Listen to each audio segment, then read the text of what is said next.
为什么说怕麻烦别人，最终会让一个人成为孤家寡人，会让这个人龟缩在自己的孤独中？女孩子爱坏男人的心理动机是什么？为什么说你的需要和欲望正是你的生命力的表现？今天我们继续读《巨婴国》这本书。今天的读书章节中有以上问题的答案。今天我们读到的是为什么会是软塌塌的身体？你的需求不是罪这两个专题。想听更多的内容，可以订阅我的 YouTube 频道。读完这本书之后，我还会就解读中国文化这个专题去分享更多相关的书籍。我们共同查杀掉头脑中的中国文化病毒，在个体层面做到文化出埃及，早日跃迁到现代文明的状态。让我们开始吧。为什么会是软塌塌的身体？满脑子无害的思想，严重弯腰驼背，一脸褶子，正儿八经的假笑在上面浮动，美其名曰正能量，活得超萎缩了，却自夸随心所欲不逾矩。其实活力都灭掉了，还有什么好去愉悦的？这是我曾经表达过的毒舌。这一点表现得最经典的是各种各样关于孔子的画像。我一直很好奇，为什么中国画中很少有人是昂然挺立的？资深的心理学家从中回复说，知识分子的画像都是弓腰驼背的，皇上的画像就可以挺直腰板了，这叫官本位吧。网友 Nicky Adams 则回复说，我以前觉得是因为自我被压抑了，向权威低头导致的弯腰驼背，后来看美剧《生活大爆炸》，里边佩妮说驼背是封闭自己，挺胸是向世界打开自己，邀请别人进来，才明白了这回事。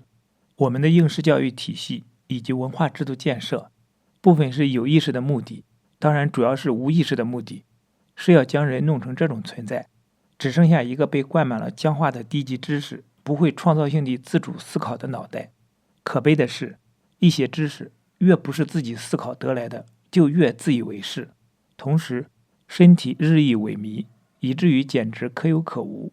但身体是灵魂的居所，身体构建不好，活力也无从谈起。深刻也可以是一种病，因为深刻容易是头脑的孤独游戏。一个宅男谈到为何不愿与人交往时，有一个意象出现，他的头颅高高在上，不愿意落到身体上，因为觉得身体是非常粗俗的，身体是欲望、活力与能量等的源头，若有链接产生，他们即被祝福；若没有链接，他们被诅咒，并沦为各种罪恶源头。一个人的生命是否丰盛，关键在于他与其他的存在是否有活生生的关系。我没有使用深刻这个词，因为头脑层面的深刻会是贫瘠的，而活生生的才是真实的，生动先于深刻。如果只有深刻而缺乏生动，那么这势必意味着生命的贫瘠，也就是链接感的匮乏。伟大的头脑常充满着孤独与虚无，缺乏体验性的丰盛的链接，而去追求头脑链接时，容易追求纯净，也就是头脑要剥离掉各种粗俗和庸俗，但粗俗和庸俗或许才是生命本身。和一个女子谈到张爱玲的那句话，生命是一袭华美的袍，爬满了虱子。看着优雅的她，我突然明白，她的优雅也就是所谓华美的袍，而虱子也就是那些生命庸俗的骚动，才是生命自身。头脑很容易追求二元对立，头脑会对事物进行评判，分等级，追求纯净感或者深刻。但如果头脑能安静下来，身心就会呈现打开的状态，那么一个人可以和任何看似普通的事物建立链接。所以大师们常说，修行就是该吃饭时吃饭，该睡觉时睡觉，没有麻烦也就没有关系。很多人怕麻烦别人，但是不麻烦彼此，关系也就无从建立。其实将关系中的动力视为麻烦，这本身就意味着一个人在关系中经历过很深很深的失望，于是他知道自己伸向别人的手是不受欢迎的，所以才叫麻烦别人。有这种麻烦哲学的人，难以发出对关系的渴望，所以势必会退回到孤独中。伸开双臂，如果你还想被拥抱的话。这是我最喜欢的诗人鲁米这样说。相反的情形则是，怕麻烦别人的人必然伴随着的是双臂已经伸不开了的一般，因为他觉得寻求帮助、寻求拥抱就是在打扰别人。杨丽娟事件中，我印象最深的一个细节是，杨父去最好的朋友家都不坐沙发，而是坐板凳上，因为怕给朋友造成麻烦，并且不接受朋友的热情招待，最多只接受一杯水，这是何等的孤寂，何等的心酸。深度的怕麻烦哲学必然是在生命的早期在家中就建立起来的。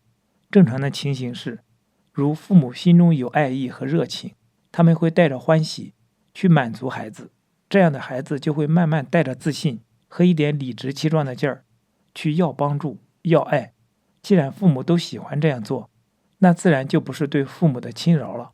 但如果父母并不热情，对孩子的好都是努力做出来的，那么孩子即便事实上被满足了，仍然会觉得像是伤害了父母一样，于是产生愧疚，以后尽可能地不去给父母添麻烦，由此形成了怕麻烦哲学。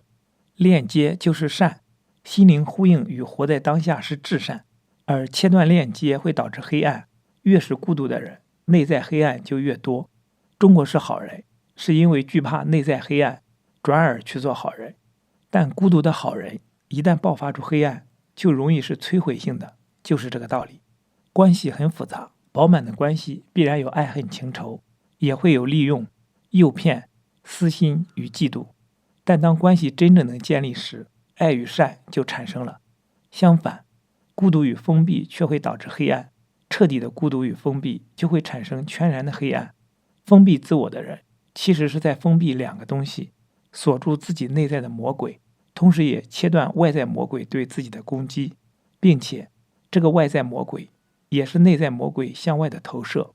缺乏热情的人可以努力对别人好，但这时他会产生付出感，多篇声讨付出感的文章红极一时。但对于没有热情的人而言，对别人好时产生付出感，这几乎是必然的，因为他没有享受和愉悦，他的确是觉得对别人好像是在割自己的肉，他意识上再慷慨也会有付出感产生。所以关键是要把热情活出来，而后去爱就不容易觉得是付出。欲望、声音、愤怒、喜悦、爱、恨、高峰体验、歇斯底里，这些其实都是一回事，都是热情。先是黑色热情流出，被拥抱后，你会发现原来这就是生命力。热情流动起来后，你才能享受到人与人之间的热情流动的感觉是多么的美好。这时你会体验到，谁付出，谁索取，谁对，谁错都没有那么重要。热切体验到这一种感觉以后，我在微博上发了一段感慨：放下对错，只有爱恨；放下评判，只有感觉。这样真好，世界在摇跃生姿。所以关键是享受流动。网友 ELLEEEEEN 在我的微博上留言说，我的小侄女会理直气壮地要爱，生气了就要你哄，发脾气了也要让你哄才会好。到现在6岁了，还是会要你抱抱她，夸夸她，毫不掩饰对你的依赖和需要。所以大家对她的爱好像也会多一点。她像小太阳一样，永远热情和快乐。相反的故事来自另一个网友莫呼洛家的青蛇。我1岁就被送到托儿所，在那里过得并不好。我妈很引以为傲地说，我2岁左右就会乖乖地坐在楼梯上喝中药，从不让她费心。其实我不是不怕喝苦药，只是不敢让妈妈费心。我怕妈妈不要我，怕我会一直待在托儿所里。不是我想乖，是不敢不乖。现在长大了，和妈妈一直不亲，和人也很难保持亲密关系，很痛苦。中国式的养育中，希望孩子懂事，希望孩子不要给大人添麻烦。可是，如果你真想养一个健康有活力的孩子，你需要知道，懂事、怕麻烦常常来自绝望，而且总与孤独相伴。所以，试着鼓励你的孩子，鼓励你的爱人，也鼓励你自己，伸出双臂。如果你还想渴望被拥抱的话，懂事或许是很深的绝望。乖孩子是不能提要求、不能发出声音的孩子。健康的孩子必然有活力，而活力的展现方式就是发出他高兴的和不高兴的声音，提出他合理或不合理的要求。说说我自己的故事。妈妈说，我小时候一直哭，必须抱，一放下就哭，哭到1岁4个月，突然就不哭了，以后再也没怎么哭过。我记事很早，最早记忆只有几个月，但从记事起，我一直就是小大人，偶尔才有做小孩的感觉。一直不明白，按说我得到的照顾很好啊，因为爷爷奶奶死活都不会给我家带孩子。哥哥和姐姐的经历充分证明了这一点。我出生后，妈妈干脆不挣工分了，做全职妈妈带我。在农村这是绝无仅有的事。记事起，我没被打过一次，没被骂过一次，父母也从不否定我的意志，好像是我得到了充分的爱与自由。但怎么就那么乖呢？难道是因为对父母共情才这样吗？但我的活力去哪儿了？一副好嗓子，却逐渐不能唱歌了，从来都不能跳舞，现在才可以跳点激烈的舞蹈。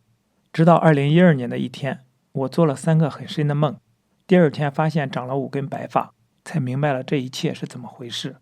原来的哭是对妈妈的喊，看着我，关注我，和我呼应。1岁4个月时突然不哭了，是绝望了，再也不发出这个意愿了。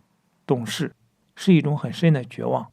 初恋时有3年，每天晚上做噩梦，找他，但永远找不到。这1000个噩梦就是要发出爱的意愿，但却觉得不可能的绝望的体现，可见绝望有多深。可我不是最深的那种，毕竟我一直敢追求，没被绝望所击倒，从来对爱有渴望。太多人明确说，绝对不和最爱的人结婚，甚至不和他们恋爱，看看就行了，这是被绝望击倒了。曾去福建上阿南朵老师的课，明白了妈妈是怎么回事。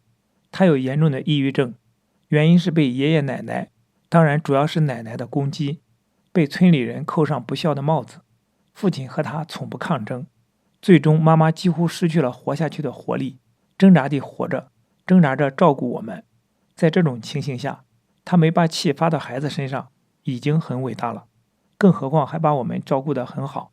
因为这个理解，我对妈妈没有一点抱怨，但爱与流动，或者说活力，的确没得到，要自己去活出来。精神分析说，抑郁症常是向外的愤怒转向了向内攻击自己。对我妈妈来说的确如此，每次一出事，她都气得躺在炕上不能动弹。我爸爸也很严重，30岁时因为和爷爷奶奶起冲突，气只能吞着，结果满口牙全掉了。没想起这个我就想哭，这就叫打落牙齿和血吞。当时爸爸都跑到铁路上想自杀了，想到2个孩子，那时还没有我，又回来了。我的家族很变态，大伯父死得早，大伯娘被奶奶折磨死，现在家族根本不谈这一家人。二伯父送人，我爸爸是老3，被严重歧视，幸好没住在一个大院里，否则我妈妈真可能也被折磨死。叔叔和姑姑受溺爱。再说说我的名字中的红字，不是因为父母爱国爱党，而是因为我出生前后，爸爸梦见他在地里捡了一块红宝石，觉得意头特别好，就起了这个名字。也的确，我出生后家境逐渐好转，所以他们一直反而对我有感激，觉得好家境是我带来的。其实是他们拼命一般的努力，终于让家里有了点积蓄。在阿南朵老师的课程上做练习，进入父母的身体，以此体会他们的内心和对自己的影响。我发现，我和我的父母一样，都是挣扎地活着，没有活力，不敢有奢望。所以爸爸做小生意，每当有了些积蓄，都会出点事把钱弄没了。他们对我完全没有期望，我的一切对他们来说都是一个又一个的惊喜，甚至他们都不允许自己有惊喜了。也不是完全对我没有期望，他们偶尔会对我说一句话，而我的潜意识里也很深地捕捉到了这一点：别出事，别惹事。原因是被扣上不孝帽子的他们，觉得出了事没法摆平，甚至会导致自己也活不下去。这句话很深很深地影响到了我。活在中国，我总处于一种淡淡的莫名的恐惧中，但幸好这不是全部，还有毕竟父母没有对我进行过任何惩罚，所以我还是有一种反抗精神。这种反抗精神对准的是影响中国几千年的孝道。我是要为父母讨回公道。假如完全不能明白这一点，我或许会成为反孝道的哲学家。还好心理学之路让我逐渐变得平和一些，以后会把孝道写得更深，但或许不会有愤怒了。昂山素季说，在一个否认基本人权的制度内，恐惧常成为一种时尚，害怕坐牢，害怕拷打，害怕死亡，害怕失去朋友，家庭、财产或者谋生手段，害怕贫穷，害怕孤独，害怕失败。最为阴险的恐惧方式是化为常识，甚至是至理名言，将有助于保存自尊与人性高贵的日常勇敢行为谴责为愚蠢、鲁莽、无价值或者是琐碎无用的。我发现我心中有昂山素季所说的这种恐惧，并且是弥散性的，但它不会征服我。我的父母实实在在地被这种恐惧所击倒，他们失去了活力，但我要化解它，活出我的活力。也愿我们都能明白，懂事真不是一个什么好东西，它表面上为家长带来了好处，也许骨子里就是出于恐惧。别惹事，别出事，否则你的需求不是罪。或许一切问题都可以回到一个支点上，如何看待需要，最好像佛陀那样看破并放下一切欲望。但是作为凡人，我们戒除不掉，并围绕着需要有了这样一对矛盾的心理。第一，需要是有罪的；第二，我有需要。所谓的坏人或小人似乎没有了第一部分，而只剩下我有需要。但是这并不是真的，他们仍然有第一部分，只是他们会将第一部分传递到别人身上。你这么笨，活该被我利用。甚至更严重的时候，坏人剥削了好人之后，还要将好人杀死，因为你这么笨，该死。这时的杀死是负罪感的一种绝望的转移。相比之下，所谓的好人似乎没有了第二部分，而只剩下需要是有罪的。但是这也不是真的，好人仍然有需要，会用巧妙的方式来满足自己的需要。什么方式呢？通过满足别人。比如一个对自己节俭到苛刻的妈妈，带着女儿去逛超市，说挑吧，爱吃什么咱们就买什么。女儿买了自己喜欢的零食后，妈妈又特意挑了一些更昂贵的。回到家里后，妈妈突然看到女儿吃零食的样子很贪婪，于是就爆发了：你知不知道我们家日子有多难过？为什么这么贪婪？豆瓣父母皆祸害小组中，一个网友跟帖说，一次他拒绝了妈妈给他买的衣服，妈妈就爆发了：你还不如去吸毒，吸毒的话还会需要我的钱。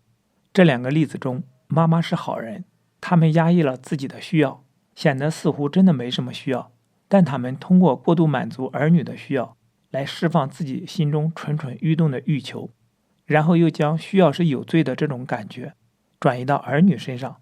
大学的时候，我喜欢一个女孩，觉得她就配得上用最好的一切，甚至我想挣很多钱，然后让她吃最好的，穿最好的，用最好的。但同时我又觉得她是个坏女孩，我是一个好人。好人其实很多时候是蛮卑鄙的。中国古话说饮食、男女，这是两个最基本的需要。如果说饮食的需要是有罪的，那么男女的需要就更是如此了。围绕着性，我们的内心、我们的文化，乃至全球的每一个角落，都有种种显露的隐藏的罪恶感。但是性的需要和饮食的需要都是一样难以戒除的。那么怎么办？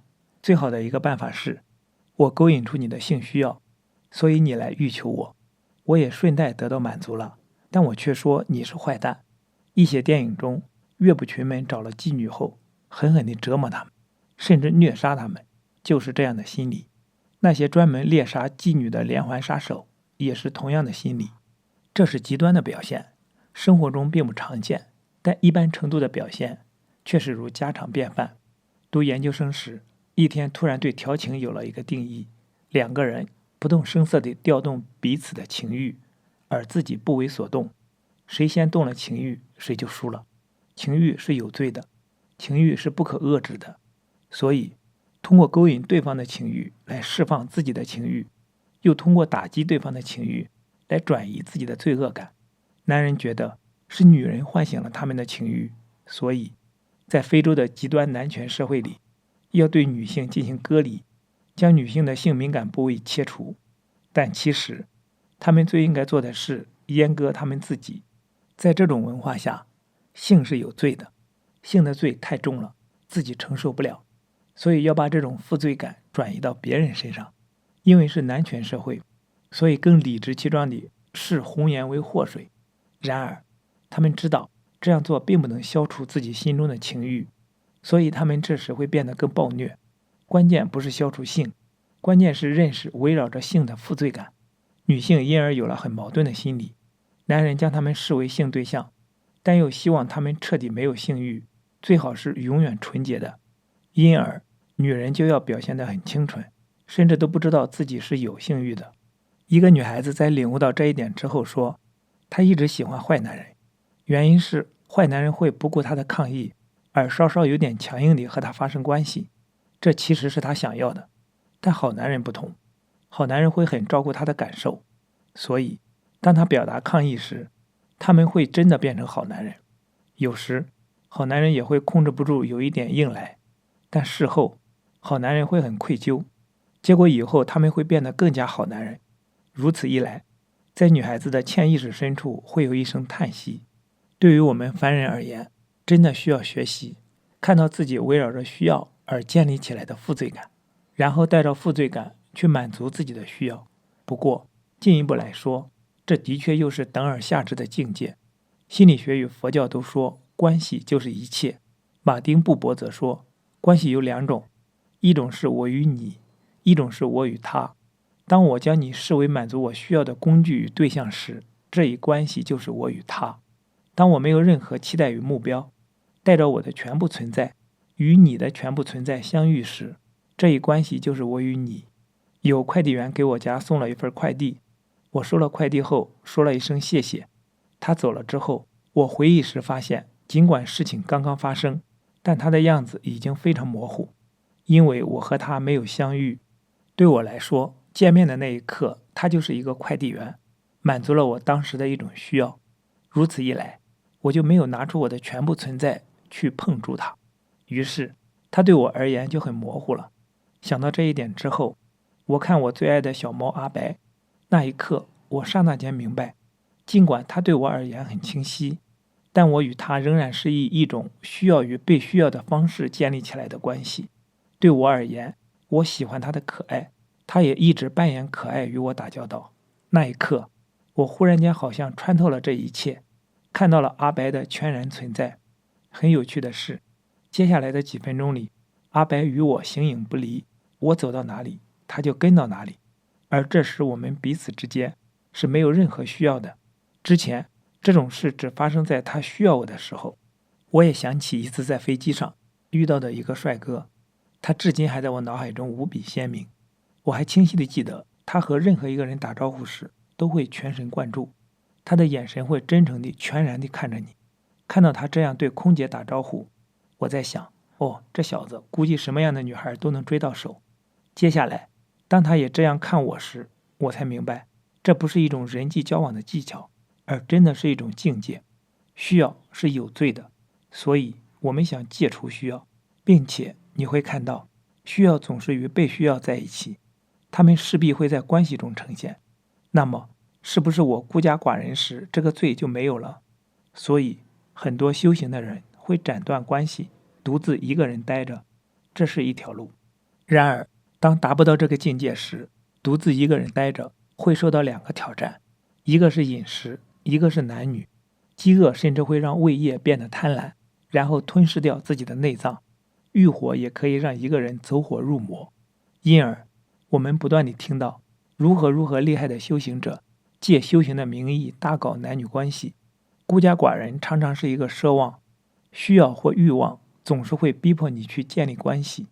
可以说，需要或欲望是一个粘着剂，将我们彼此粘到一起。当我们还没有找到真我，感受到我与你的那种全然链接之前，需要或欲望就是一种将我们彼此粘到一起的力量。弗洛伊德说，性与攻击的需要是人类的两大本能。现代客体关系心理学则说，关系才是一切。也有心理学家整合了这一点，说既有需要又有关系，需要驱使着我们去建立关系。只是这样，因为需要而建立的关系，我为自体，你是客体，是一种我与他的关系模式。或许这才是原罪的源头，将神圣的我与你的关系降格为我与他，这时会有愧疚。也许我们可以在这种关系中前行，不断看到他们的意义和虚空，而走向我与你的境界。好，今天的读书分享暂时到这里。今天我们读了为什么会是软塌塌的身体和你的需求不是罪这两个专题，期待在下一次的读书分享中与你再相逢。